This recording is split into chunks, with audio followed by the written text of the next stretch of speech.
All right, guys, we're back with another episode of Talking Preps. We got a new face this week. We got JaRon Goodson of Hopewell High School in the building. How you doing, Coach? I'm doing well. How about you guys? All right. Grice said you're volunteering for this torture. Definitely. He mentioned it to me, and I told him I was definitely interested, and so we'll see how it goes. All right. Grice told me you are a star, so you got to talk a lot. Don't be bashful. Let your personality shine. Yes, sir. Yes, sir. All right, here we go.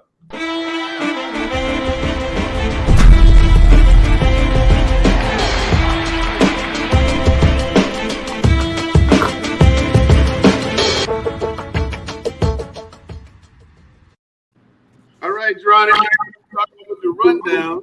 I ask questions, you guys give answers. We're going to start out with Rick. Rick, do you think high school kids really need to leave home in their home schools to make it? Well, before we get started on that, I want to say a special congratulations to your son Trey for scoring his 1,000th career point in college. What an honor. You know, it's difficult to score 1,000 career points at the high school level, but for him to score it at the level he's doing at Notre Dame at Santa Clara, it speaks volume. Well, I appreciate that, Coach. I was very pleased. I was pleased as punch watching the Big Gremlin do that yesterday. Well, I've always been a fan. Absolutely. But anyway, to answer your question, I think it's sort of the opposite. I really don't think that you have to leave in order to make it big. And just to dovetail on that, if you look at what people consider making it big, whether it's going to the collegiate level or most people, making it to the NBA level, let's just look at some statistics that makes it validate what we're saying, that you don't have to leave to make it big. Back in 2016, we had Brandon Ingram at Kinston High School, played there all 4 years, won state championship. And, to make a long story short, went to Duke, but he was also the number 2 draft choice by the Los Angeles Lakers. So there's a good case in point. And then if you look at just last year, Trey Murphy from Cary Academy went on to play at Rice and then at UVA, was selected number 17. And then you had Daron Sharp, who was at South Central all 4 years, won a state championship, was selected number 29 in the NBA. And more importantly, if you go through the Charlotte area, back in 2020, Patrick Williams, who played all 4 years at West Charlotte, was the number 4 pick in the NBA lottery pick and went to the Chicago Bulls. Some other guys that, from the area, down in South Carolina, we had Aaron Neesmith, who was at Portugal all 4 years. He was selected number 14. And, the best draft from this area goes to 2019. And the number 1 pick was Zion Williamson, went all 4 years to Spartanburg Day. Number 2 was John Moran, who went to a very small public school at Crestwood in Sumter, South Carolina. Number 7 was Kobe White, played at Greenfield. And from the big city of Wilson, he was selected number 7th. And then Grant Williams from Providence Day was 22. And another guy from South Carolina that went in the first round that year was Nick Claxton, who went to Legacy out of Greenville. So all these guys basically stayed at home and went to the same school for 4 years. Yeah, that's a lot of guys. Alex, what do you think? I think this is a farce. This reaffirms all of the piranhas and pariahs percolating in the cesspool of iniquity that is travel basketball. Absolutely not. This is ridiculous. And I'm disappointed time and again. And ultimately, I fault parents for this. Why in the world are we looking to rush everything? We want instant gratification faster and faster and faster. Why in the world are we undercutting the formative mission of education-based athletics? If you are that strong of a player, well, first off, you need to be strong academically and character-wise. And the opportunities to manifest those strengths as a citizen within your school and greater communities are heightened by you fulfilling your time in your home situation. Okay. And if those things are in place, if you're that good of a player, you're going to end up where you're supposed to end up. I think the impact is lost in terms of, just like Rick did an exceptional job of making a list of student athletes who stayed home and went on to success. I could make a list of student athletes who left and were not as successful as that list that Rick made. And you look back and you wonder, you gave up a diploma from insert name school of so many fabulous institutions that we could reference, and you gave that up for what in the end? It's a farce. It's a lie being proliferated by piranhas and pariahs percolating in the cesspool of iniquity that is travel basketball. No, no, no. And furthermore, that I am going to allow, if you think I'm going to allow my child, if I had one, to forego one final season with someone like Gary Richmond or JaRon Goodson, how stupid do you think I am? All right. Well, it's bigger than the game.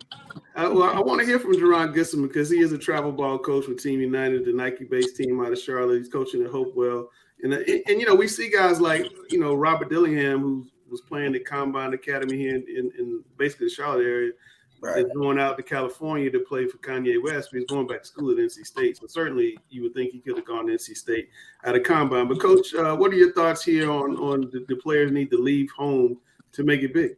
Coming from West Charlotte, man, I was a part of the development of a guy who Coach Rick had already mentioned that went number 4 in the draft, in Patrick Williams, a guy that stayed.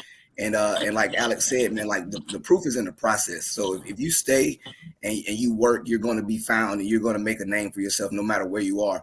And as I moved over to Hopewell, one of the biggest things was getting our guys to stay in our area, whether it be going to another public school or even going to the multitude of private schools or charter schools that there are in the area. The biggest thing was getting our guys to stay in the area. And basically, pleading our case or making a case for staying at your home school. And this year we do have some guys that came back and they're showing some instant success. I don't want to say instant success, but they're showing some success by staying in their home school. Yeah, absolutely. All right, Randall.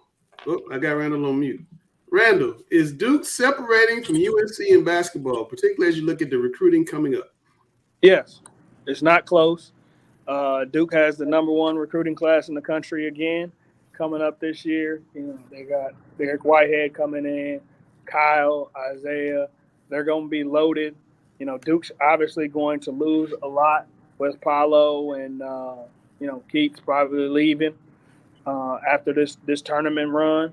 But, you know, they're just reloading right at the top with the number 1 recruiting class, you know, in this year and probably again next year. I think John Shire has gotten off to a great start, and I think that the way that they are handing off the baton in Durham is wonderful. Gary, this is a tough question for me to ask you about your Tar Heels coming off back-to-back 20-point losses, but what do you think? One is cyclical, okay? We go through these ebbs and flows as to who's the dominant program in the ACC and maybe nationally between the two schools.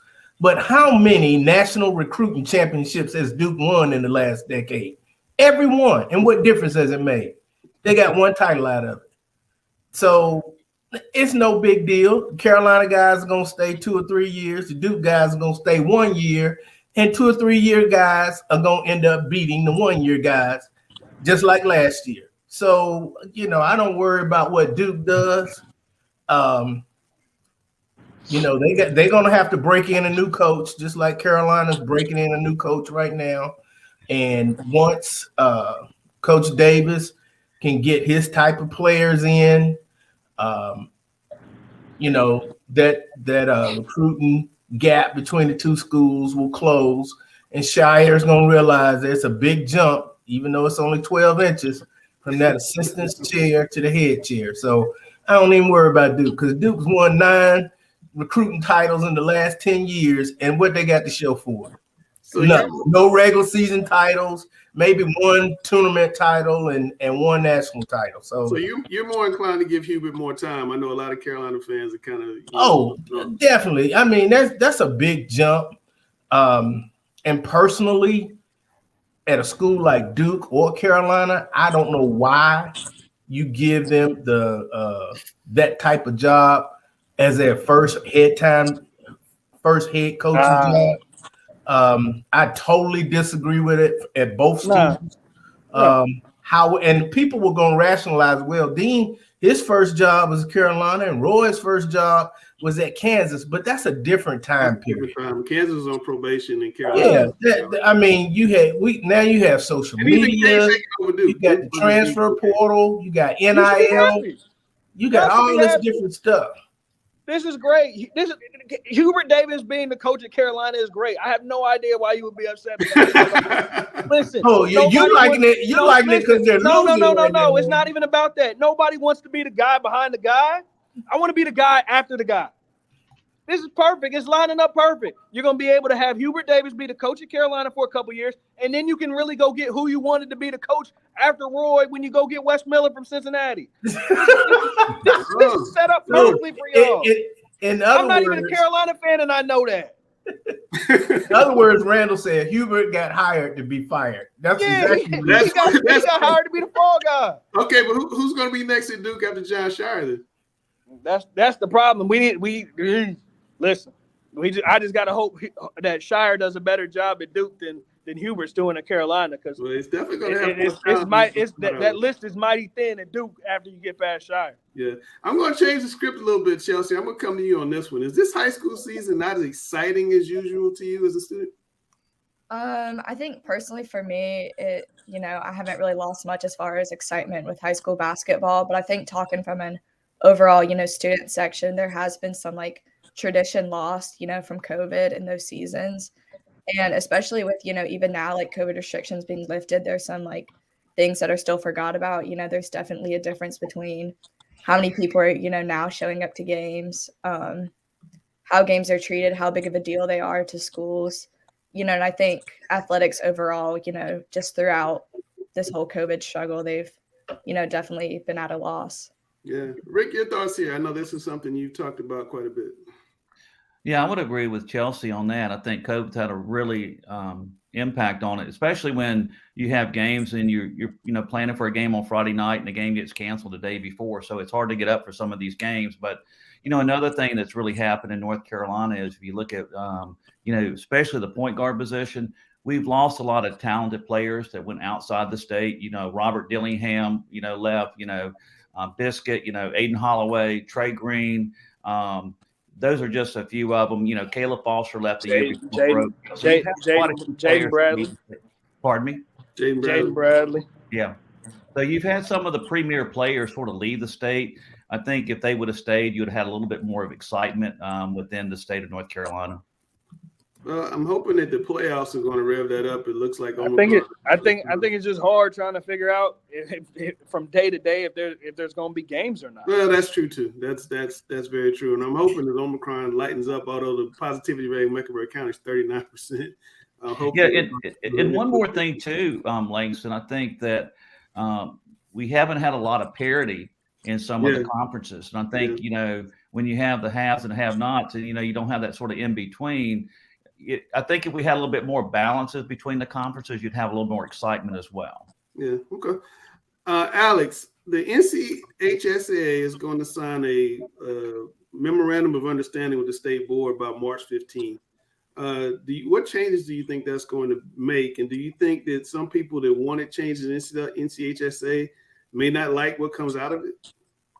Absolutely not. There will be zero changes. The effect of this memorandum of understanding will be nada, zero, zilch, nothing yesterday, nothing today, nothing tomorrow, and nothing forever. This memorandum of understanding is absolutely unnecessary, and I'm going to explain why. All of it is rooted in people starting to care about something when they are affected by it. And there is a historical precedent for all of these things. Nobody cared about the non-boarding parochial schools in the NCHSAA until Charlotte Catholic won in football. Never mind, Catholic had been winning championships in soccer, volleyball, cross country, swimming and diving, tennis, and many other sports for years. Nobody cared until they won in football because it affected people who spoke out.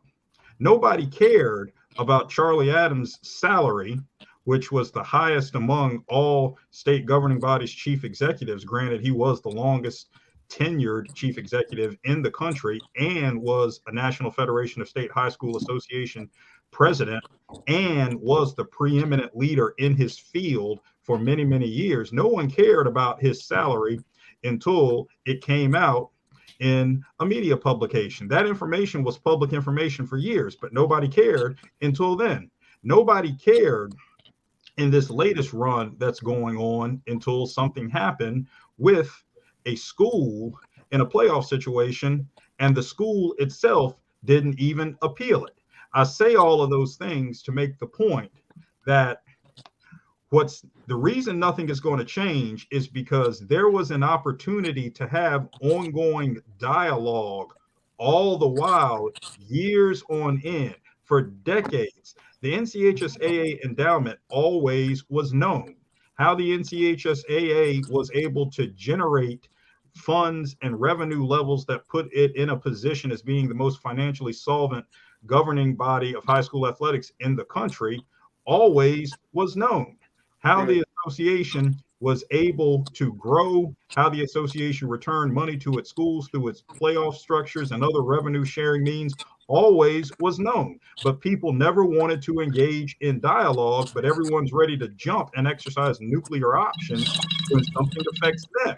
So until a commitment is made to have an ongoing multi-party dialogue to foster new innovation and collaboration to address opportunities for the association to grow and tweak some things, which we all agree, there are things that can be tweaked, there are things that can improve, but it still stands that the NCHSAA is the model high school athletics governing body in the United States, and it will continue to thrive accordingly. But once again, until there is an ongoing multi-party dialogue committed to new learning, two ways, new innovation and collaboration in the pursuit of optimizing service to, as Charlie Adams said, the boys and girls of North Carolina, this memorandum will produce zero change. And that's an interesting point, because when Bishop McGinnis was winning all those girls basketball championships in a row, nobody said anything. That's a great point. Correct. Chelsea, as a student, do you guys really think that the association needs changing? No, I think especially with this merge, most students are either, unaware of it or just indifferent to it. And I think especially for student athletes, as long as right now it doesn't affect, whether we win or lose games, then, it's not a problem to us. It's not a concern. I think just what I've noticed, especially talking to like you guys versus, people my age, like student athletes, it's kind of something that mostly is just concerning to the coaches level, like directors, and just kind of above that. Yeah, absolutely. Coach, what's your perspective, as somebody who's in CMS and is directly affected by, this potential merger?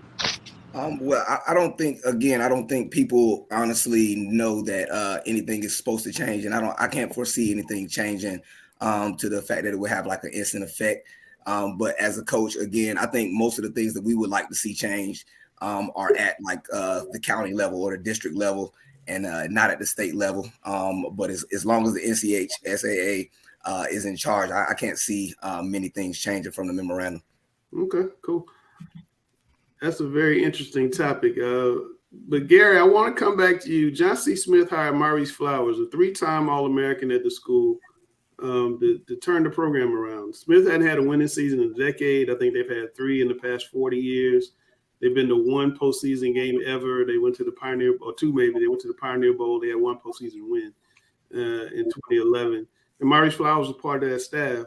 Is he the right guy? Can he turn Smith around? He says he wants to go out and recruit Charlotte area kids, get kids from winning programs to help Smith win. And that's something Fayetteville State's done successfully. But do you think he can be successful at a place nobody else has been?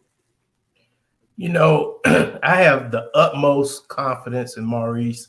Have known him since he played high school football here and watched him play at Johnson C. Smith, and then make the rise up the coaching ranks. And he's an excellent candidate. Don't get me wrong, but nothing is going to change at Johnson C. Smith until they put some more money in the program. That's the problem at Johnson C. Smith. They have a worse weight room than most high schools in CMS. They have a smaller weight room than most high schools in CMS. They don't give out a lot of scholarships. I don't know the exact number, but it's less than 15. Now, how you going to win a football program with 15 scholarships? It just doesn't compute. They don't pay their assistant coaches well. Most of them, it's a part-time position. So until Johnson C. Smith is ready to invest in the program financially in terms of scholarships and facilities and paying assistant coaches, then it's going to be a struggle for Maurice. Now, X and O's and leadership and all that stuff, Maurice got it. That was an excellent choice on the part of Smith. Mm-hmm. Now, Smith has got to support him. They got to support him. If they don't support him, he's going to run into the same difficulties all the other coaches have faced over the last 40 years. I don't disagree. I think that Smith has 25 scholarships, and they give out 36. And I know they're committed to trying to improve that number, and also according to Maurice, improve the facilities and just try to make it all better. So we have to wait and see. I think it's and I'm sorry if I'm off on the scholarship numbers. Oh, no, but I'm just going by what coaches that I know have told me, that you can't run a football program with that few scholarships when the maximum is 36. Yeah, I know. They're nowhere close to it. Yeah, I know when I used to cover them, they had like 19, and it was like almost half of what everybody else was doing. So it's a difficult run. All right, so we got my man Ned Hull in the building from Charlotte Latin. Ned is here to beat down Randall in the game show. Randall got a win last week, which just disgusted me. We were trying to keep him like Sam, keep him on the L side, because he came back. Week 1, he was down and came back at the end and won. But now, Ned, tell us about Latin and how you guys are doing this year. You guys are off to a really, really good start. Yes, sir, we are. We've played a lot more away games than we have home games. We've played only 4 home games, I believe, right now. We got a lot of good wins in November and December. Went down to Atlanta and had a really good tournament down there. Unfortunately, lost to the number 1 team in Tennessee, but we've had a really wasn't it triple overtime? Triple overtime, yes, triple overtime. Tell me about Coach Berger, because he always seems to be able to do the most with when you guys look at Latin on paper and you look at some of the other teams, it doesn't look like it should be an even match, but yet he wins every year. I mean, how does he do that? How are you guys able to be so successful? I mean, he really just gets all of us to buy in, and he's a great coach. He loves coaching basketball, but he coaches more about life than he does basketball. I mean, he really expects the best out of all of us. Tell us something about Coach Berger he wouldn't want anybody to know. Wow. He gives us a lot of credit. He thinks that we're better shooters than he does. But yeah, I think he thinks that he's still better shooter than all of us. I'm going to tell you how old I am, Ned. I covered Coach when he was playing for Coach Faulkner at Charlotte Latin. He was kind of like a Wojo type of player. He was a hustle king, he could shoot the lights out of it, but his big thing was to get into you on defense, and he talked. He used to talk so much, he used to annoy me sitting there covering the game. He was always talking. Randall, tell us about Mr. Hull.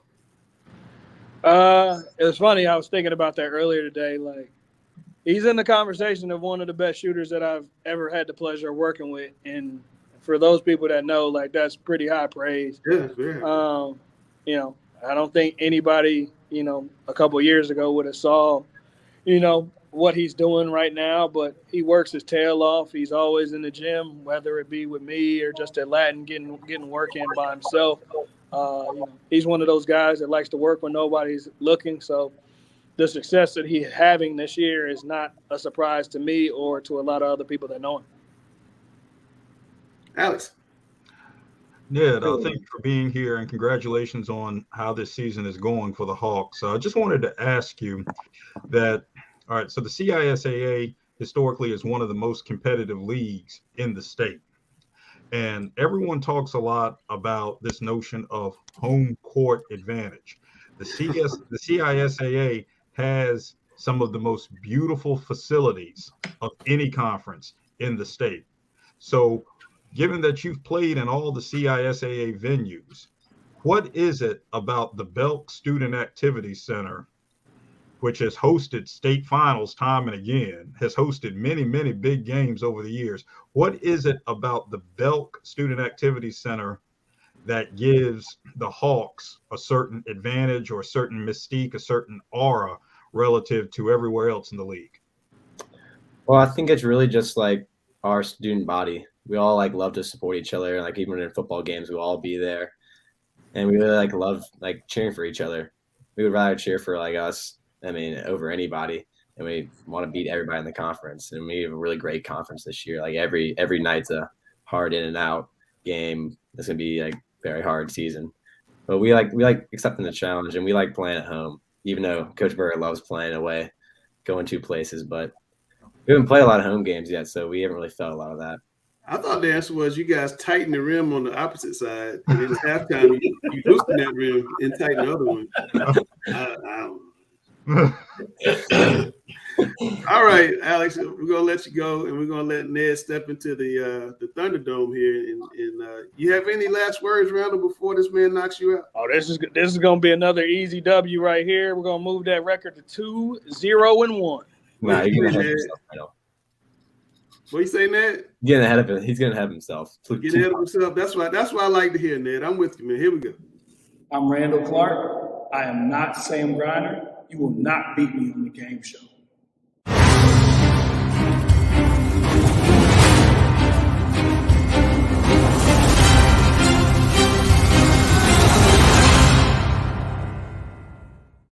All right. So it's now, Ned, because we had Chase Lowe here and I have to instruct everybody, you have to let Gary read the question before you answer. You're up first, and then Randall will go back and forth.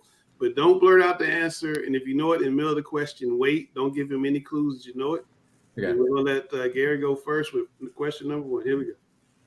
All right. Over the past 143 years, the average snowfall in Charlotte per year is what? A, 5.5 inches per season. B, 3.5 inches per season. C, 2.6 inches per season. And D, 7 inches per season. All right, Ned, talk to me. Let me hear that Latin education. I'm going to go with B. B, 3.5. Randall. We haven't gotten snow in a couple years, so I'm going to go with C, 2.6 inches. 2.6 is almost right. The answer is actually 5.5 for the past 143 years, but in the past 10, 2.6 is right. But in this case, neither one of you have. So we are 0-0. I asked Kamani that question last night. He stumped out too, so don't feel bad. That was a tough one because you tend to go by 10 years. Yeah. I wasn't even around 143 years ago. All right, Chelsea, here we go. She's written hits for Rihanna and Ariana Grande and is now singing one of her own, Hers and Hers. Who is she? A, Ashanti. B, Mooney Long. C, Saweetie. D, Chloe Bailey. Randall. D, Chloe Bailey. D, Chloe Bailey. Ned, what you got? I'm also going to go D. Chloe Bailey. The answer is B, Mooney Long. Oh. So we are confident in the answer too. Nobody scratched.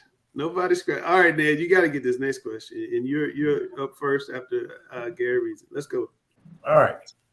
You might know this one. Oh, my gosh. Anthony Morrow is the greatest Charlotte Latin player ever. Which NBA team did Morrow not play for? A, the Golden State Warriors. B, the New Jersey Nets. C, Charlotte Hornets. And D, the Atlanta Hawks. Ned. I don't think he ever played for Charlotte.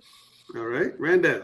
C, the Hornets. That's correct. Yes. He played for the Warriors, Nets, Hawks, Mavs, and Pelicans, Thunder, and Bulls after coming out as an unsigned free agent in 2008 NBA draft. He had a phenomenal summer league. He was dropping like 40 and stuff in the summer league. So one of my all-time favorite guys I've ever covered, Anthony Morrow. Man. He is. That's my guy. Did he not play for the Bobcats one year? No. He didn't? No. All right. I'm losing my question. Chelsea. Right, here we go. Chelsea's up. Per its website, Charlotte Latin has produced 3 All-State players, Randy Johnson and Rusty Regal, made it 2 times each. Who was the other player? A. Richard Brown, B. Daniel Jones, C. Bates Jones, or D. Graham Calton? So you, Ned. No, it's on Randall. It's on Ned. You were It's on right. Ned. Okay, Ned, it's on you. I'm sorry. I'm about to go with Bates Jones. Bates Jones. What you got, Randall? I'm gonna go with Bates' brother. Oh, hold on, no. I'm gonna go with Graham. I'll go with Graham. That's the correct answer. You almost trying to lead yourself. I'll go with Graham. Graham Mr. Carlton, get it done for me. All right, so we're going to our last question. Randall's up 2-1. So yes, sir. Ned, you know what you got to do. You got to come through on this last question. All right, here we go. And since you're a shooter, I came up with a shooting question for you. Oh my God. Yeah. Here we go. Oh, he ain't gonna get this one. He's not gonna get this one. Randall's trying to talk him out of his answer. Go ahead, Gary. All right. Which Division I star leads the nation in most three-pointers made this season? Max Abmas, Oral Roberts, Darius McGee, Liberty, Alex Hunter, Furman, or Jalen Cone, Northern Arizona? So, Randall, you first. Oh, perfect. B, Darius McGee. Darius McGee. Randall's very confident. I go with B. That's the correct answer. Darius has made 79 out of 194 through Friday. He once led North Carolina in scoring in high school. He's a scoring machine. He's a scoring machine. So Randall gets the dub somehow. Another one. I told you. I told you. Ned, I was counting on you, man. I was counting on you. You're going to have to find somebody that can beat me. It's a tough job. Somebody got to do it, though. I don't know. But Ned, man, thanks for coming on. Best of luck to you guys, except for that one game. But best of luck to you guys. Thanks for having me. All right, man. Take care of yourself. You too. Later, Ned. Later, Randall. All right, just for all you Charlotte Latin viewers, I was half kidding.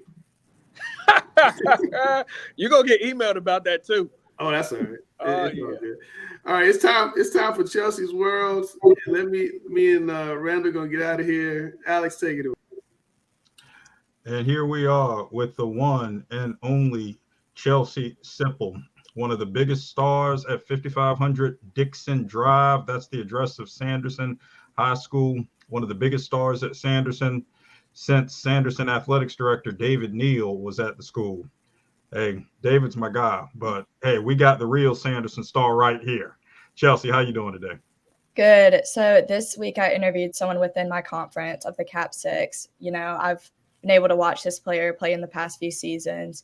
And not only with watching him play, I've seen his program kind of, transition from, I guess you could say, like one of the weaker teams within the conference to one of the more dominant, especially with their new head coach, Pubi Chapman, who's been, I want to say this is his 4th year now. So with that being said, I interviewed Josh Laney, who's a senior from Enloe High School.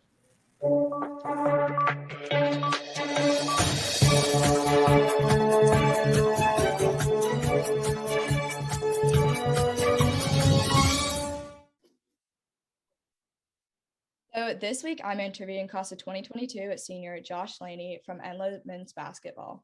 So Josh, I want to start off by discussing conference play. You guys have played 3 games so far. Just kind of discuss how that's been going, up to this past game against Sanderson. And what can we really expect from Enloe in this Cap 6? Well, we're sitting at 2-1 in conference right now. We just came off a tough loss against Sanderson, lost in overtime. But, conference play is conference play. All the games are going to be grittier, more tough fought battles than, non-conference games because it means more. These games are games to get into the playoffs and, seeding and all that, we get home advantage, all that extra stuff. So all these games, it should mean more to us. And they're going to be tougher to win. But as far as Enloe, our thing is before every game, it's a chance to go 1-0. So we're not thinking about, our record or what we've done in the past. Every night is a new night to go 1-0. We have a 12 o'clock rule where every single game, after every game, whatever happened that game, whether we win, lose, it's over with by 12 o'clock, on to the next. So in conference play, we're just looking to win conference, of course, and make this playoff push. I like that. So, Josh, you're a senior. Just kind of talk about, your past 2 years with this program and just your progress that you've made, playing basketball at Enloe. Well, Enloe, my sophomore year, it wasn't touted as the program that everybody was going to. It was touted as the program that people were leaving. I stuck it out.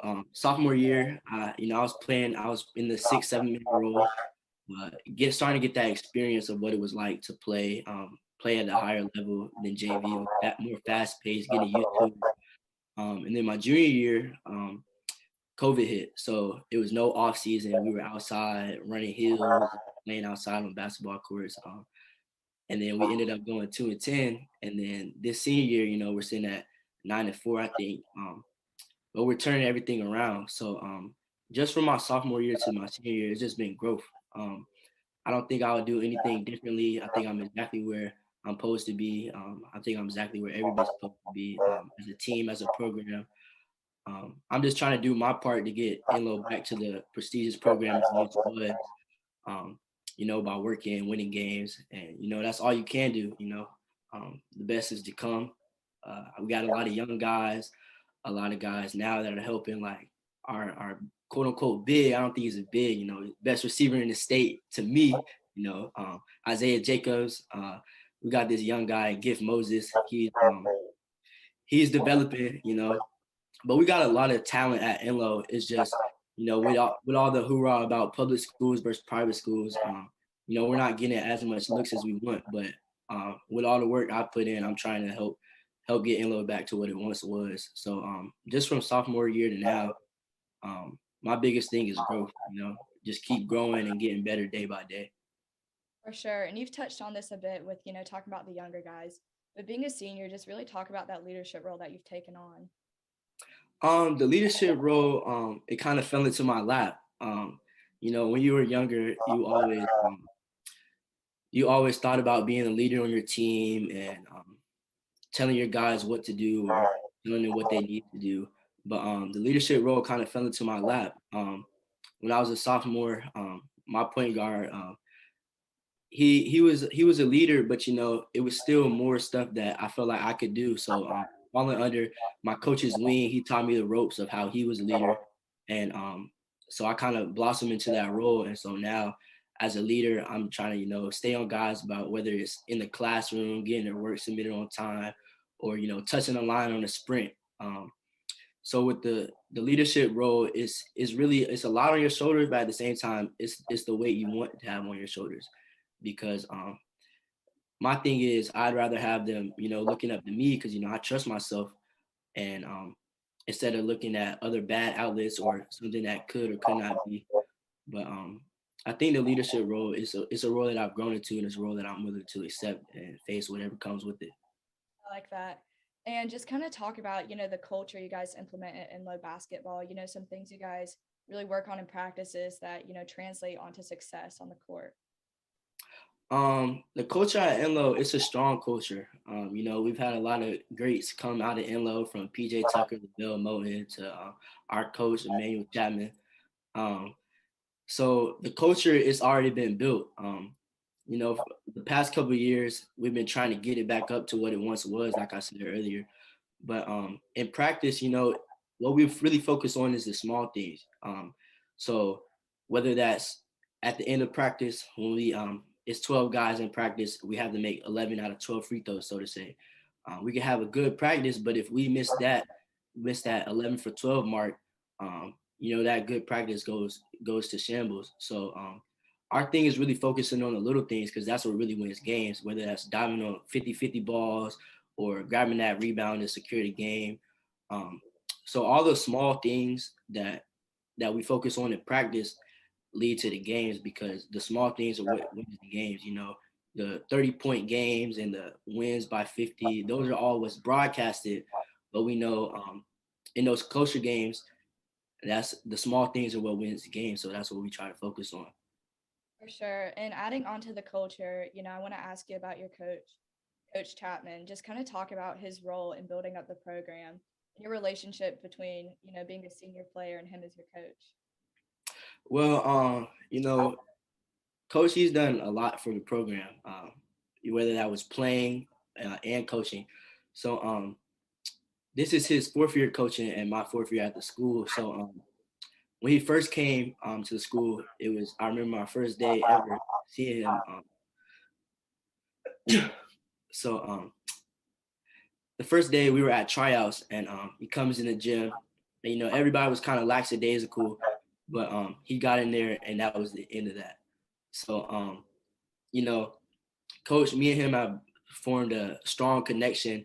Being that I'm one of his first 4-year players, so being able to grow from my freshman to my senior year, we built a tight connection. So him, what he's done for this program is more than what words can say. So what he pours into the program and what he's helped us do, helped us accomplish doesn't go unnoticed. But as far as me and him, our connection, he's like a big brother to me. He's shown me the ropes of coaching, of basketball, really anything. If I need help with a girl, I can go ask him.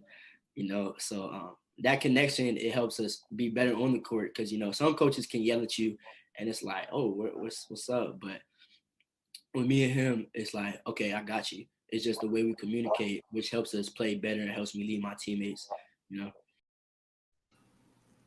So that was Josh Laney. And for other athletes who want this exposure on News and Observer and Talking Preps NC, you can reach out to me. My Twitter is @ChelseaSipple. So is my Instagram. So just please reach out to me, and I'd love to set up an interview where we can get that exposure.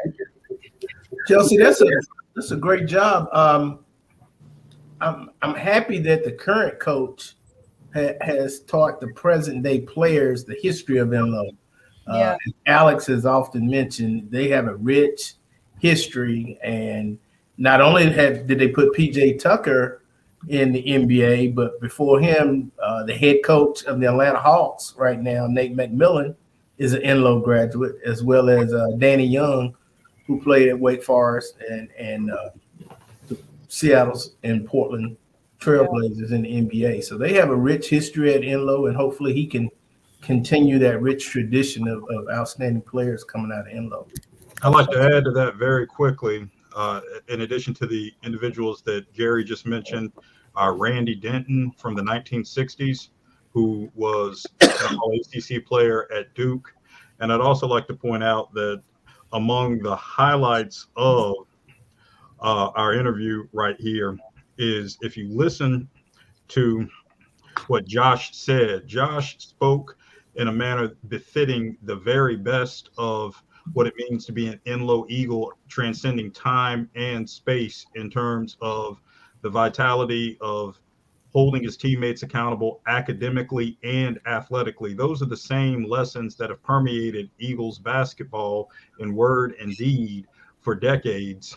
And that legacy was proliferated for many, many years by Mr. Preston McLean, who is the uncle of Gary Richmond and responsible for Coach Richmond's formation as well. So he always circles it back to that somehow. So for Josh to mention that just shows how what it means to be the very best at Enloe transcends time and space, just like Coach McLean's legacy transcended not only the basketball court, but his time as an SAT testing administrator at Enloe. So education-based athletics transcend time and space. Well done, Josh Laney. Absolutely. Well, Chelsea, thanks for coming on the show. You guys be sure to reach out to her. I'm going to put up her information on the screen again. DM Chelsea Sipple, IG and Twitter. You can be on your own interview. Everybody says, I'm slept on. You don't have to be slept on. Just drop her a note, because we'll put you in front of everybody in the state. That she's giving you the biggest audience in North Carolina. So make sure you hit up Chelsea. Chelsea, we'll see you next week, okay? Absolutely. See y'all. All right. Take care, Chelsea. Great job. Great Chelsea Simple, man. I bet she makes straight A's. All right, so moving from one Raleigh graduate, we talking about one Raleigh High School graduate to another. We got JaRon Goodson on the show, as we talked about. Leesville Road graduate, am I right? Yes, sir. Yes, sir. So you moved from Wilmington to Raleigh as a kid? Yeah. So my sophomore year, my mom got a job with the new governor at the time. I believe it was Mike Easley, and we moved from Wilmington to Raleigh, and I went to Leesville Road. Yep. Yeah. And then what happened after that? Where'd you go to college? Fayetteville State. So I went to Fayetteville State University. Absolutely. So you were talking about Coach Flowers, and I know he came from my alma mater for a couple of years. He was the offensive coordinator there. Yeah, he set some records there. Some kids pretty sure we went to a couple of championships with him. He should do a good job. He's a great coach. So tell us about, you got a job in Charlotte, head coach of the JV at West Charlotte. You coached on the varsity on some really good teams. Tell us, what you learned during that run from Jacoby and his staff. Oh man, I learned a lot. At that point, I had never been an assistant coach. I got my start in Fayetteville at Westover Middle School as a head coach, then moved up to JV as a head coach and varsity as a head coach. So I had never been an assistant coach. And working with Jacoby, I became more task oriented, I would say. And just he has so much detail. And what he always preaches is family and loyalty. And, a kid doesn't care what you know until they know how much you care. And he lives that to the fullest. And so those are the main things I think I learned from Jacoby. And outside of the X's and O's, just always being there for the kid and preaching that family and that loyalty. And you never know what somebody's going through. And I think Jacoby is one of those guys that kids can always come lean on and talk to. And I aim to be that same guy. Yeah, very few of us get to go to one of our early head jobs at a powerhouse. You kind of have to start out and build something to show people you can build something. And that's what you're trying to do at Hopewell. Right. How tough is it to coach there in such a strong league where you got teams going to state championships, winning state championships every year? I mean, you got North Mac, West Charlotte, Chambers, all in the same league. That's difficult. There's no nights off.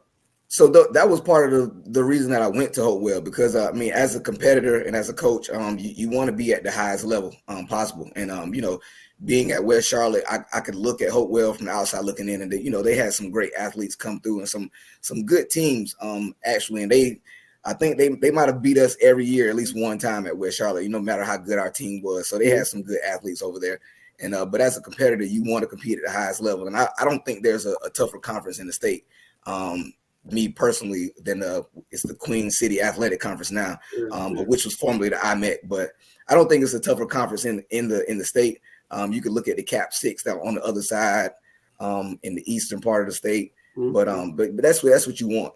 And it's been a battle, but I think we're showing progress. And we're just attacking the day. We just want to win the day, and eventually the proof will show. Coach, you have three really good sophomores, and the three sophomores, they can contribute 70% of the scoring. How do you convince them to let them know that you guys are on the verge of something special, especially in the Queen City Conference, which is, again, as you alluded to, is probably one of the toughest conferences in the state? You're always going to have, North Mac, Chambers, or West Charlotte that will be able to compete for a state championship. Those guys are competitors. They're competitors. And just as we have a preseason meeting, we're going to sit down at the end of the season. We make a list of goals, and we want to see, how many of those goals we reached, and the progress throughout the season. I think once we do sit down with those guys, they'll see, the growth that they show from their freshman year to their sophomore year. Julian Mack would be the only guy that was with me last year.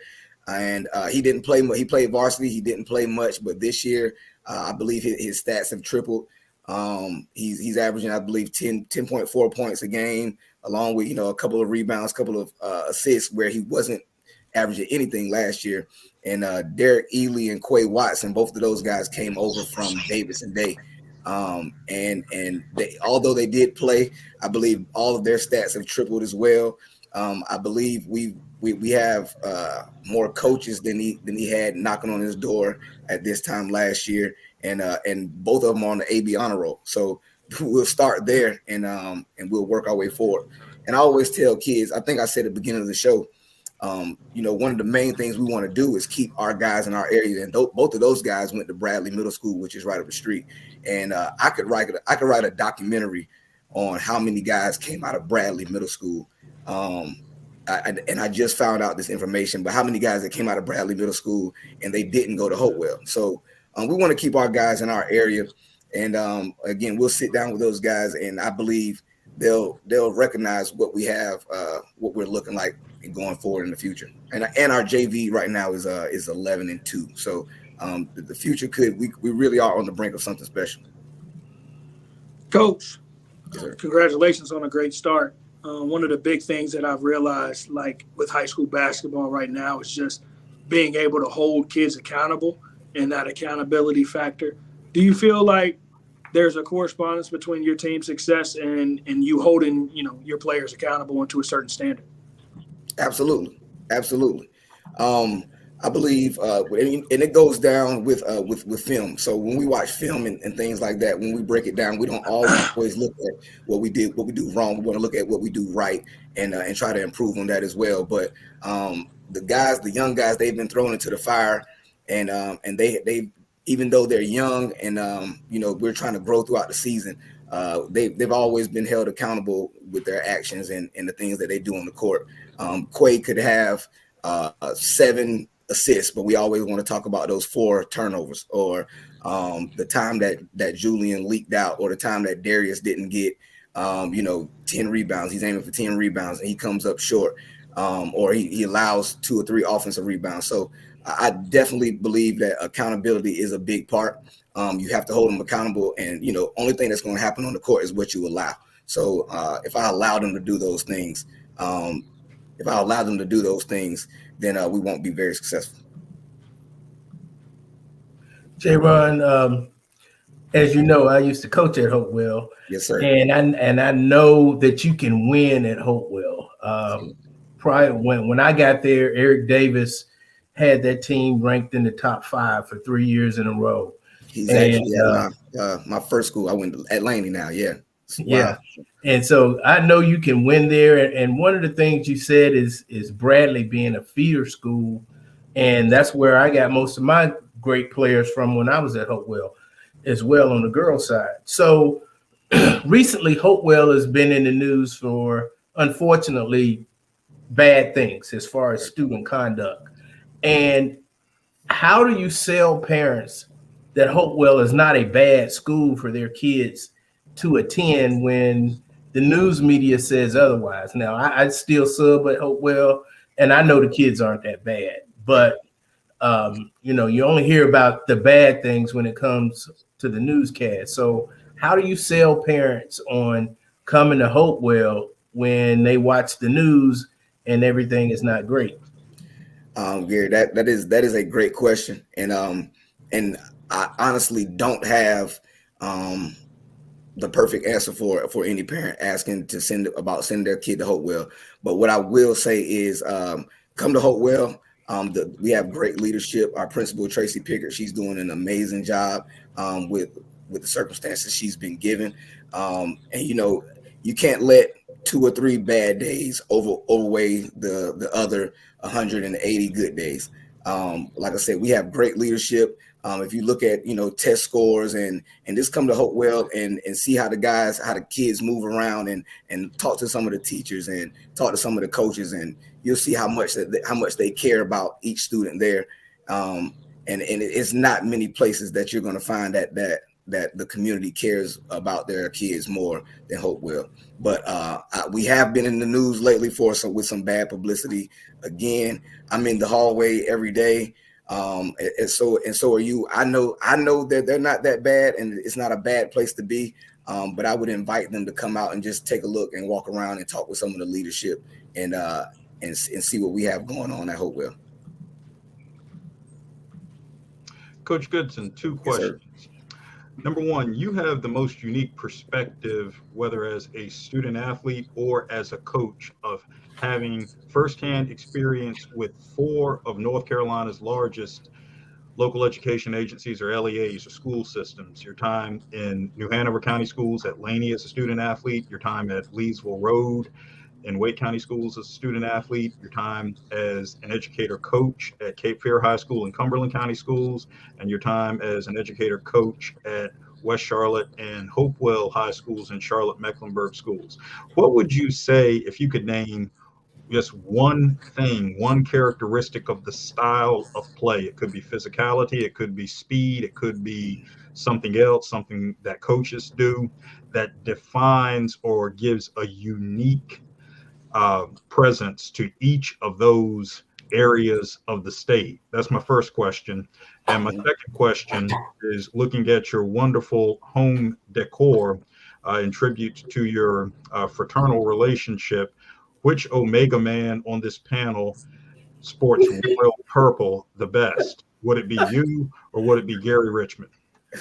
Well, I'm going to answer your second question first. I'm going to answer your second question first. I'm going to definitely go with myself. But I've seen my teammate walking around the halls looking pretty fresh in some purple as well.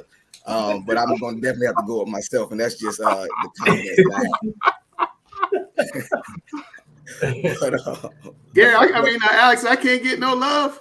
Yeah, he ain't even talk about you. Yeah, he I get no love. Well, that was in deference to the host of this program. Oh, okay. But to knowing the first part of the question, Coach, about the physicality. But the first part of the question, moving from Wilmington to Raleigh when I did in the middle of my high school career, one thing I would say is the saturation of talent, for one. There's so much talent in the Raleigh area, in the Raleigh-Durham area. Those guys, you know, in Wilmington, when I was in high school, a 6'4" guy or a 6'5" guy might have been, you know, your 5 guy. And then I moved to Raleigh, and, you know, our shooting guard is 6'4", 6'5", and we have a 6'9" and 6'10" Anthony Richardson, who went to Florida State, and Shawan Robinson, who's a 6'5", 6'4" guard. He's the coach at Panther Creek now, who was our shooting guard at the time. So, and then you get to Charlotte, and I think those same things are happening, but it's I think it's definitely more talent in the Charlotte area, even though, you know, the Charlotte area is bigger, but there's definitely more talent in Charlotte. You have a lot more scorers. Those guys can score. In Raleigh, it's a more slower paced game, a half court game. A lot more sets are getting ran. And, you know, you have some of those bigger rivalries, some bigger rivalries than you do in the Charlotte area because it is smaller. So, you know, I think one of the best high school games I've ever been to would be where Chelsea was talking about Enloe, PJ Tucker versus Shavlik Randolph. I think they both had about 40 points, and, you know, their gym probably only holds about 300 people, man. So it was wall to wall everywhere. I never saw a 6'10" kid do a reverse layup. He brought it all the way down the court, coast to coast, reverse layup with the offhand. It was just amazing. So those are some differences between the three school districts. But being in Charlotte, I do believe Charlotte has the most talent, definitely. All right. Well, that's Coach Goodson, man. Thanks for coming on. Definitely, I mean, don't go, but we definitely want to have you kind of as a regular guest on the show. Grice, you know, told me I need to have you, so I trust Grice what he said.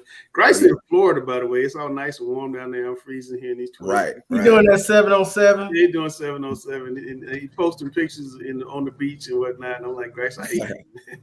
It's freezing cold in Charlotte. All right, it's time for our North Carolina rankings. We got some big changes on the girls' side. We'll let Alex break it down on the backside.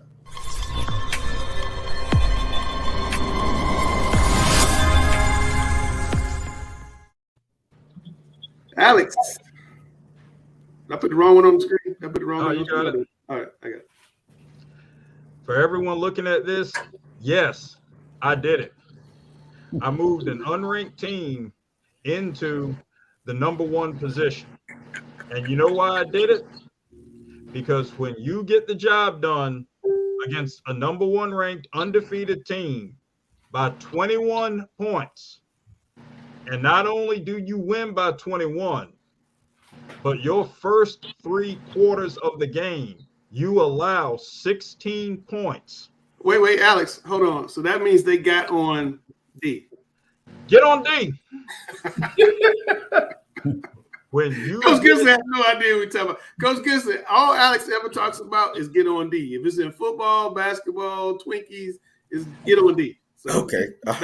Coach Goodson knows what I'm talking about. There's a reason that he saw Patrick Williams go from senior drive to Florida State University, because we all know that everybody who plays for Leonard Hamilton has to commit to playing defense. So Coach Goodson knows what I'm talking about. Absolutely. But back to these rankings right here. You hold a previously undefeated number 1 ranked team to 16 points in the first 3 quarters. And I did my research. Everybody was there. There was nothing impacted by this pandemic, which is unfortunate. That's good. When you get the job done like that, Josh Springer, I tip my hat to you. We all know that Josh Springer is one who has embraced the limelight. Well, Coach, you got it. Can you hold it and stay there? But when you get it done like that, yes, you earn that distinction right there. It's funny. I saw Providence Day in a Christmas tournament. Obviously, I was with my son's team, and the girls come out wearing these shirts that say 17-time state champions on them. Like 17. That's incredible. That's incredible. And to have the confidence to walk around with a shirt that says 17-time state champion. Because Gary, wouldn't that make your girls just want to destroy them, walk around with those shirts on?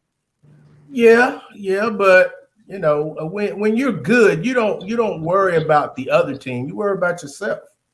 You know, you play to a standard, and if that other team that's looking to upset you is going to upset, then they have to reach your standard. And so, you know, I know what it's like to be the big dog on top, and teams coming after you. It's fun that way. But I want to ask somebody on the panel, what did they do to stop Catholic? Randall, you know? Nothing. They played their game. They played their game.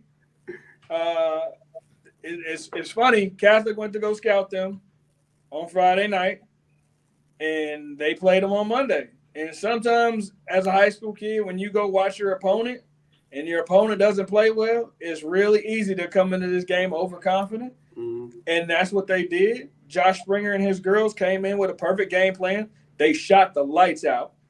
They didn't. I feel like they didn't miss at all. And for 32 minutes, they just executed his game plan perfectly, and they were up 20. And it wasn't we made free throws at the end. You know, it was tough. No, they ran away with that one early and just coasted to a victory. Yeah, Coach Goodson, you were a baby when this happened, but Mike Tyson was the best boxer on the planet, and, you know, he was going to fight Buster Douglas, and Buster Douglas was kind of seen as a bum, and he went overseas, didn't train, partied all the time, and got knocked out. So, I mean, what Randall says is very true. Right. You got to take all your – I would like to ask the panel this. This week we had 3 games postponed because of either COVID or weather, and there are a lot of teams that haven't played a game in over 10 days. How do you all think that's going to affect the remainder of the season? Because now just about every school is looking to play 3 or 4 games a week. Well, the perfect person to answer the question is the coach on the panel. Let's go, Coach Goodson. Yeah, so we haven't played a game since the 15th, and we won't play again until Tuesday. So we've just been having Zoom calls, and all we're worried about is the next one. So we don't win this one. There's no need to even play the one on Friday, but we've been focused on our very next one, and just having Zoom calls and watching film over time. But as you said, some guys did have games canceled. We didn't have any canceled or postponed. We just didn't schedule any that week because of exams. But a lot of guys did have games canceled, and I wonder how it's going to come into play if they don't get to make those up when it comes time for playoff seeding. But you know, we're just staying prepared, getting ready for the next one. That's all we're worried about. And you know, Coach, you mentioned that you all didn't have any games scheduled, right, but because you may play teams that are on your schedule, and they have to make them up, that may force you still to play 3 games. You think that's fair? Me as a coach, and again as a competitor, I'm not worried about fair. If we have to play, we're gonna go play. We have 3 games next week. We have Mallet Creek Tuesday, Olympic Wednesday, and then West Charlotte on Friday. So that's 3 tough games. And you know, we're gonna go play. We're prepared. But again, all we're worried about is the next one. And but as a competitor, man, we're gonna go play whoever's up. If we could play a game every day of the week, Gary, man, we would. You know, we would. Coach, Yeah, and I know kids would rather play games than practice anyway. Yeah, for sure. Coach, don't we make too big a deal out of playing 3 games a week? You coach travel ball. I mean, travel ball, you play 3 games in a day. Yeah, like I said, I would play every day if we could. Like I said, if that's what we had to do to get our games in, I would. I wouldn't make any quarrels about it. But I look forward to the challenge. Luckily, we don't have any more games to make up, and the one on Wednesday will be our last makeup game. But there are going to be some teams that have 2 or 3 games to make up. So that would be interesting if they allow them to play more than 3 in a week. All right, Coach Lewis, let's talk about the boys' rankings. Got some changes here too. We just had a few changes in the top 20. Julius Chambers beating Carmel on the road last week, jumped up to number 3.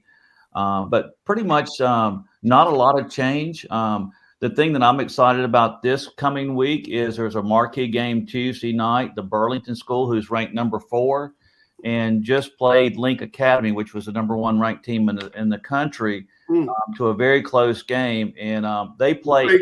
Trey Green plays in that team, right? Pardon me? Trey Green, correct. Yeah, okay. Yeah, so they play at Carmel Tuesday night, which should be a marquee game between 2 of the top teams in the state. And then the other marquee game this week will be 4A Aldrich Hill going against Myers Park at 19 and 20. That will be at Myers Park. Both of them are 4-1 in the South Neck 4A. I think Randall trains every player on both of those teams, by the way. That'll be the Randall Clark Bowl. Coach Goodson, what do you think about when you see this list? Do we have it right, or somebody we missing? One team I do see on the list is New Hanover. You have at number 10. Those guys are going to be very dangerous in the 4A conference, coming from the east side of the state. Also, Central Cabarrus. I've had the opportunity to play those guys a couple times over the fall and the spring, in fall leagues. They are a very gritty bunch. They play very good basketball. I believe they're still undefeated, and they might be beating teams by an average of maybe 20, 25 points. They're definitely going to be somebody to watch in the 3A. But it looks like you have some good teams in there. We got an opportunity to play Jordan as well, who's a good team. But that New Hanover team, definitely watch out for those guys in the 4A. Watch out for New Hanover. You heard it here. All right, we're going to go to our Mr. and Ms. basketball updates now.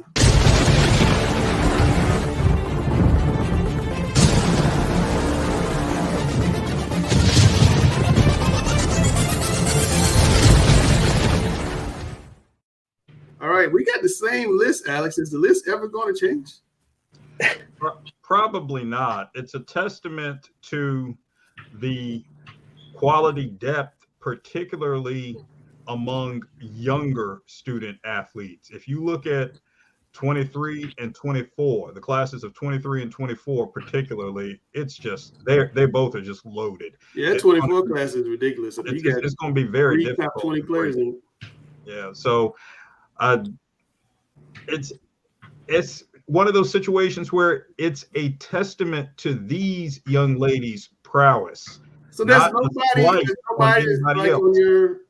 on your bubble list that might move in?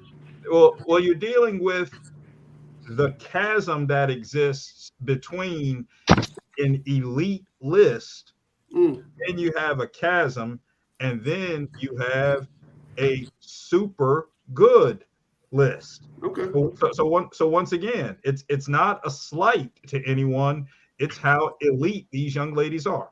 Well, I know there's some changes coming soon because we're going to cut down the list. We got to go to 12 pretty soon. So there's 40 names going. I think also like we said earlier in the show, like we just haven't got to play a lot of games. And I think that's kind of, we didn't get a lot of basketball this week, so I think that's why the list looks the same. I think there's a few kids that are knocking on that door, so hopefully we get all our games in this week and we can really look at it. Yeah, I would think there's got to be somebody out there that's having a phenomenal season. Well, I mean, Mia Zares, who was on the show last week at Myers Park, she had a great week. Yeah, and they're winning too. If she has another week like she did the week before last, like she'll probably be added. All right, Rick, same story on the boys' side. We got all the same names. Is it the same deal? We're just not playing enough games, or this list just too good? Just haven't played enough games. The only one that I could really think about that we could add to the bubble list, and if you think of the Cade Tyson of Carmel, There's a player that's committed to UNC Wilmington, Noah Ross, who's the same size at 6'7", who's averaging right at a double-double. And, they're ranked, I think, number 14th in our statewide poll. But again, not enough games to really move the needle. All right. Just real quick, Mikey Williams is a name that's not on the list. Can you kind of explain to people why you're not including Mikey and those guys on your Mr. Basketball watch list? Good question. The reason why we didn't do it was basically this was more geared toward teams that it was a player that had a chance to lead their team to a state championship. And if you look at Vertical Academy, they play the majority of their games outside the state of North Carolina. Coach Goodson, fresh eyes, what do you see on this list? Is there somebody we're missing? I would add the Simpkins twin from Liberty Heights, who's having an amazing year. I believe it's Tawan Simpkins. He's having an amazing year from Liberty Heights varsity. And those guys, they preach that one team, two teams, one program. Right. But the varsity is having a stellar year as the national team is, and I would add him as well. But Freddie De Leon is, I think he's on another level. He's on a mission, and it's going to be tough to knock him off that top spot. All right, Rick, we already giving it away a little bit to Freddie De Leon. Well, we have Freddie De Leon ranked number 1 in our 2023 ranking statewide. So he's a player that's almost averaging a triple-double. He's putting up phenomenal numbers. And I've often said this, he may be the most complete player in the state of North Carolina. Wow. Coach Goodson, do you look at Mr. Basketball as the most valuable player to his team or just the best player in the state? I would say the best player. I think value in a team sport is kind of hard to gauge, especially in high school basketball. But I would look at it as the best player to the team that's having the best success. And I believe Word of God has knocked off some giants so far, and I think Freddie is leading that charge. And Alex, you got a player you want to mention from Northwood. Yes, Drake Powell of Northwood will have the Chargers right back in the hunt to return out of the 3A East, be in contention for a 3A state final berth again. 6'5" sophomore wing who is very, very skilled, gets to the basket well, shoots the ball well, and has done a great job transitioning into that clear number 1 lead role per the transfer of JaRon Stevenson to the new Seaforth High School in Chatham County. But it's been a seamless transition for Mr. Powell, and Northwood, with the supporting cast that it has, will be in position to compete for another championship. Look at it kind of like the transition that the Lakers went through when Shaq got a little older and the commitment was made to rebuild around Kobe Bryant. That's kind of what. That's not exactly how that happened, but okay. But that's exactly how that happened. We know that there were other dynamics. That's exactly how it happened. That's not how it Randall's the biggest Kobe fan in the world. That's not how that happened. But that type of dynamic in shifting from a big man to a wing type, and that wing type assuming the lead role, Drake Powell's done a great job. Right. I would agree with you. Well, it is time for the highlight of the show. Coach Goodson says Isaiah Evans from North Mac as well. Sophomore is killing it. Isaiah Evans is getting Power 5 offers. He's looking really, really good. Dwayne always seems to have somebody next. Every time you think that the cupboard is empty, there's always somebody coming next. I don't know. I told you I could write a documentary on kids from Bradley. Oh, here we go. Coach Lewis, that's Coach Goodson talking. Not me. You still playing, Coach Lewis?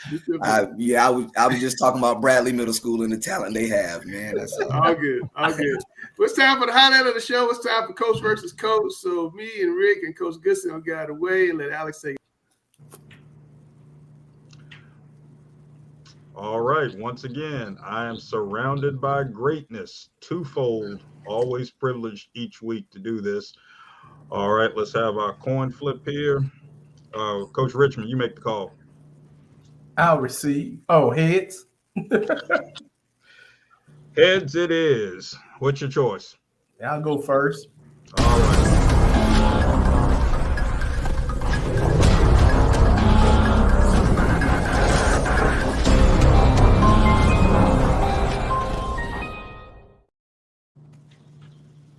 All right, Coach Richmond, the State Board of Education and NCHSAA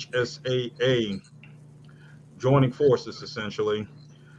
So is this going to yield some new outcomes? Will the NCHSAA, when all is said and done, effectively continue what it's doing? Should we be concerned about something? What do you think? I think we should be concerned. I think the NCHSAA has always done a great job. Sure, they could tweak a few things, but when you talk about the State Board of Education, who was appointed probably by the legislature, and that's going to go along political lines, then you're going to have mess because it's going to start becoming political. We had people from the legislature speak to us about why they were concerned about the NCHSAA this summer. And we know from some of the statements they made, this is all political. And politics getting involved in sports can only muddy the water. So I don't think anything good is going to come of it. Randall? No, I agree 100% with Coach Richmond. I think, unfortunately, they're creating a gray area, and at some point it's going to rear its ugly head. And I agree that the NCHSAA have been doing a great job. Like, obviously, there's always things that we can work on and get better at, but I think this merger is going to cause more headaches than a lot of people are expecting. I told you I was surrounded by greatness. I can't say anything better than what those two gentlemen just said. Moving right along, your star player has 2 first-half fouls. You take him or her out. Randall, you start us. We're going to take you out for a little bit. We're going to have a conversation, but I'm going to put you back in and trust that you understand the game of basketball, and you know that if you pick up number 3, you're done for the half. Every player is not the same, but overall, when it's my star player, that's how I'm approaching it. Gary? Kind of along the lines of what Randall said, you have to know your player. Sometimes it may be a role player that picks up 2 fouls who you can afford to leave in the game. Sometimes it's your star player. It depends on the score of the game. Are you falling behind? Do you have enough of a lead that you can sit that player with 2 fouls? So it's a whole lot of variables in there, but the one variable that it doesn't matter to me with 1.5 minutes to 2 minutes left in the half, whomever that player is with 2 fouls, I'm going to sit them the rest of the half so that they can come back out with 2 fouls in the third quarter. I don't want a player at halftime with 3 fouls, but I'll consider all the variables. But once I hit that 2-minute mark or 1.5 minutes left in the second quarter, they're coming out regardless of the other variables. I'll chime in quickly on that and follow up on the good words of these two gentlemen. There is a circumstance when I would take my star player out of the game with 2 first-half fouls. If it's a close game and I'm the coach of a team who's told that my star player has 4 fouls when he actually only has 2, then I might take him out the game. Anybody remember the 1998 Western Regional Final, West Charlotte and Morganton Freedom, when Gosnell White was told that Jason Parker had 4 fouls when he only had 2? Oh, did I say that? I'm sorry. West Charlotte lost the game by 2, but we won't limit that 3-pointer Marcus Oliver hit at the buzzer that was called a 2. But yeah, I'll take him out the game when he has 2 fouls, but I'm told he has 4. Oh, I'm sorry. Did I say that? Moving right along. Should the NCAA expand the men's basketball tournament to 72 teams? We went to 64 in 85, and there were 282 Division I schools at that point. So now we have 350 Division I schools. Is it time to expand to 72 teams? Gary? No. They're not 68 good teams. So why would you go to 72? I mean, they always talking about who's on the bubble, who's the last 4 in, last 4 out. Technically, all of them should be out because they're not that good. I guarantee you they got double-digit losses, those last 4 in, last 4 out. So 68 is more than enough. We do not need to clutter it with more bad teams. I agree wholeheartedly. I'm not even a fan of the 68, even though, the play-in games are fun on Tuesday nights to get us ready for the big dance on Thursday. I'd leave it alone, let it be what it be, because like Coach Richmond said, there aren't 68 teams that are good enough to be in it anyway. 64 was the perfect number. I only got one question. If the tournament expands to 72 teams, we're at 68 now. If we go to 72, then we obviously will need another first four venue. I still haven't quite figured out how Dayton earned the annual honor of hosting the first four. Oh, I'd like to know listen, who would get the second one. Alex, me and you can take a road trip back to my hometown. I'll take you to Dayton. We'll go get us some Milano's pizza, and then we'll go over to the arena, and you'll walk in the UD arena and wonder why all these people are here for this random game on a Tuesday night. It's one of the best places to go for a college basketball game, and they get it because people in Dayton love basketball. So even if their team's not in it, they go fill it up. Sounds like the Arby's Classic of college basketball up there. No matter who's playing the Arby's Classic, that thing is packed to the gills. No, they have no idea what they're watching. It's just packed to the gills. Coach Goodson, I want to hear what you had to say. Your star player has 2 first-half fouls. You take him or her out. Quay Watson's got 2. You taking him out?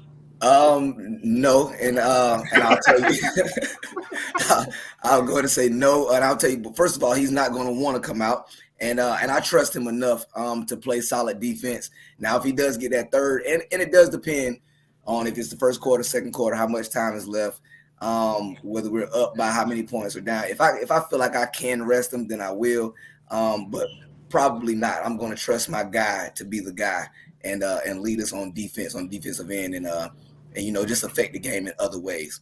What I've noticed is that the 2-foul rule applies to everybody but the star player. When the star player gets 2 fouls, like it's some schools where it applies to everybody. Yeah. No, well, actually, is that your favorite school? Providence Road? Is that your favorite school? Is that the one? That is not the one. He actually had somebody with 2 fouls the other night. And kept playing them. I was pleasantly surprised.